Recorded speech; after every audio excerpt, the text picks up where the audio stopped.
everyone. My name is Mustafa Hashem. Thank you for hosting me and giving me the opportunity today to speak about my policy paper, which is the liberalization of the electricity market in Jordan from a human security perspective. I would like also to thank WANA Institute and Konrad Adenauer Stiftung for this huge effort in supporting and mentoring us. Today in our agenda, I'm going to tackle different aspects in terms of the electricity market itself, starting by giving a background about the electricity sector in Jordan, talking more about the concept of the electricity liberalization, giving some points about the study objectives and aims, and finally, which is the main core of this policy paper, which is the considerations or the key considerations in liberalizing the electricity market in Jordan with final recommendations. So the economic activities associated with the electricity sector in Jordan have originally started in 1937. It was started by only renting a simple 70 horsepower private mill engine, and that was used for the electrifying the electrical lamps during the night in the streets. And the development after that in the electricity sector went stage by stage until 1996, in which the National Electricity Power Company has been established as a public shareholding company owned and operated completely by the Jordanian government. Following that era, the restructuring of the electricity industry became necessary to follow the modern international electricity systems and to ensure optimal delivery as well as a wide accessibility by the consumers. So currently the current infrastructure or the structure itself of the electricity sector in Jordan consists of 3 stages. The generation stage, which was administrated by SESCO in the previous era, but now it is majorly privatized with only one company owned and operated by the government, SESCO itself. We have the transmission sector, which is a pure monopoly of one company, NEPCO, owned and operated as well by the state. And finally, the distribution sector, which is completely privatized, but it forms an oligopoly in which 3 private-owned companies, each of them controls one single part in the country with interconnections between them. Now, in this slide, I'm just showing the electricity reference system in Jordan, the different private companies and state-owned companies in the electricity sector. I'm gonna move to talk more now about the concept of the electricity liberalization. From an economic perspective, linking the term liberalization with the electricity market insinuates the process of transforming the electricity supply stages from monopolistic state ownership into multi-private ownership to promote the competition in the electricity market. Hence, aiming at reaching lower electricity prices to the end consumers, as well as eliminating any kind of corruption, weakening in the payment discipline, and preventing the imposes of contingent liabilities. Now, the privatization trend usually targets the generation stage of the electricity supply chain, as well as the retail stage, as the liberalization concept aims eventually to enable the customers to choose from different electricity suppliers to cover their consumption and offer them better services. The Energy Master Plan announced by the Ministry of Energy and Mineral Resources and published recently for the years 2020 and 2030, tackled this point and firmly insisted on giving some intentions or serious intentions to move from the single buyer model to the wholesale competitive model. This was mentioned and revealed under the ensuring the electrical energy's economic stability and sustainability in the Energy Master Plan 2020-2030, and intending to start this study or this comprehensive study starting from 2021. Now, why are we talking today about the electricity liberalization? In this policy study, we aim to shed the light on the key issues that might face the policymaker during the introduction of a new liberalized Jordanian electricity market. These considerations and arguments that will be presented are essential for the policymakers in Jordan and the EU in order to include in their agendas before doing that huge transformation.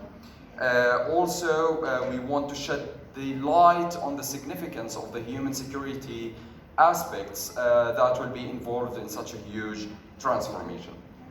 So the key considerations for that need to be tackled by the policymakers when talking about the liberalizations will be presented in a paradigm of two standpoints. The first standpoint will be taken from the supply side, and the second standpoint will be taken from the demand side. So in the supply side, the first point I want to talk about is ensuring or encouraging the economic security of the suppliers and the retailers. Now, the current electricity generating companies in Jordan are private companies that hold the management, operation, and maintenance of the electricity generation activities. However, the process of conversion to the liberalization includes that the supplier is accounted for providing the services of direct selling and retailing the electricity to the end consumers. Now, the expected role of the policymaker is to consider the existing contracts and agreements between the private companies and the National Electricity Power Company, NEPCO, whereas the supplier is able to supply the consumer directly, either through a sub-business that manages and coordinates the process of direct selling in cooperation with the transmission and distribution sectors, or via a separate retailers. The second point, or the second key consideration, is the encouraging the competitiveness in the electricity market. Now, transforming to a liberalized market necessitates the existence of many suppliers with many variations in their amounts of investments, facilities, the level of development of their businesses and size. This will result in having big and small companies. Now, the role of the policymaker here is to safeguard the small suppliers, and particularly the local ones, and especially who's working on renewable energy supply by creating committees that are specialized in the regulations, policy formulations, and regulatory design that firmly ensures the ability of entrance for these small suppliers to the market, and not creating another monopoly played by the private companies or the new private companies in the market. The final one and the last one in the supply side is facilitating the social and environmental securities. Now, promoting the competitiveness in the liberalized market should always be firmed and grounded on social, environmental, and climate considerations that cement the concept and application of the human security. This could be done by asking the policymaker to enable the establishment of corporations and and partnerships between the suppliers and the government entities with the NGOs and the international organizations in order to give an insightful dialogue that reinforces the economic outcomes. In the key considerations of the demand side, and I'm gonna be a bit quick in those. First of all is ensuring the knowledge and information accessibility. Now this complex market transformation will drag a huge amount of new complicated details and information to the customers. This might include subscription procedures, payment plans, wholesale market regulations, as well as simply the basic principle of the electricity liberalization. Now, in addition to the majority of population are normal people. They are not economists, or not all of them are economists, not all of them are scientists, and not all of them are people involved in the electricity market. So what is required from the policymaker is to ensure the introduction of awareness campaigns, transparency and simplified type of language, as well as clarity in showcasing the mechanism of subscriptions, billing systems, and the economic benefits that they will have in order to understand the rationale behind this transformation. The second point is ensuring a minimal subscription and payment plans. In a survey carried out by IDAMA in July 2020, it showed that 91% of the Jordanian public think that the electricity prices are quite expensive. And moving to the liberalized market with increasing the payment plans and the subscriptions on the public will of course be faced by a huge rejection and opposition into any new system of competition. At the end, we need to ensure the minimal subscriptions to the citizens and ensuring the social welfare. Finally, ensuring the supply and demand matching. In this part, we are talking